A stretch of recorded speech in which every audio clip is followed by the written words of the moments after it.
Na dunia ya leo inabidi ujiepushe sana. Hii ni nasaha na kupeni vijana.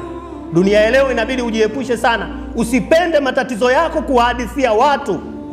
Usipende kabisa kuhadithia watu.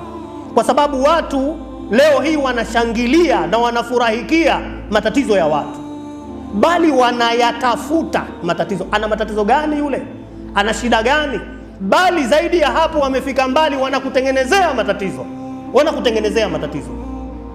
Halimradi tu upate matatizo wewe, uumie, wakuone unavyodhalilika, wakuone unavyohaa, wakuone unavyokimbia, unavyosema, unavyopigana ovyo. Kwa sababu mwisho wa maudhi ni nini? Utapigana tu. Mwisho wa maudhi ni nini? Utatukana watu. Mwisho wa maudhi ni nini? Utapambana na watu. Mwanadamu anatakiwa wakati mwingine ukae na mtu umuhadithie matatizo yako, mtu unayemwamini. Tabani, mtu kwa sababu si kila mtu unaweza ukamwamini akakutatulia